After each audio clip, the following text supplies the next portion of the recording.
ditu guztoko. Zen nuke eurekin ibili behar.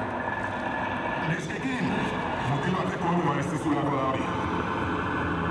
Hori ez da futbola, ez da emakumea ere. Ez zure sabeleko dela.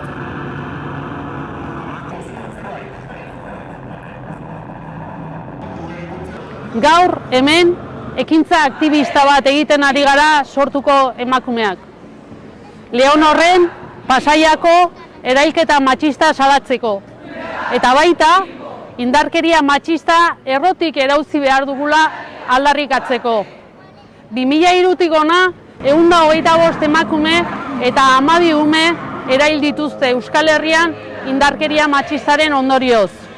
Zerbait oker egiten ari garenaren seinale badela esango nuke. Indarkeria matxista egiturazko indarkeria den indarkeria bat da, eta milaka aurpegi ditu.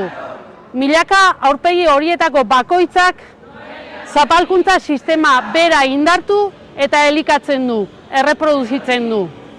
Erailketa matxistak eragiten dituzten gizonak ez dira monstruoak, matxistak dira, eta hori da arazoa.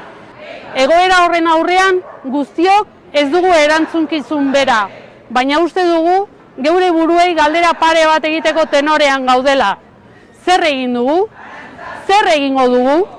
Ari algara benetan gaiari duen dimentsioa eta garrantzia ematen.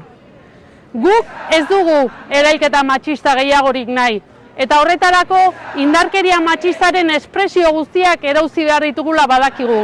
Baina eta eragiten duten horiek har dezatela beren gain daukaten ardura, eurena baita ardurarik eta nagusiena.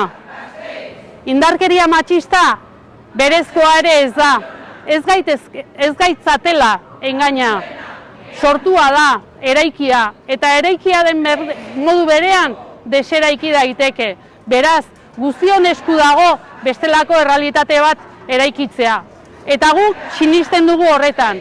Guk sinisten dugu Euskal Herria aske eta feminista batean. Eta badakigu horretarako egiturazkoak diren neurri eta mekanismoak eraiki behar ditugula. Tartean, justizia feminista.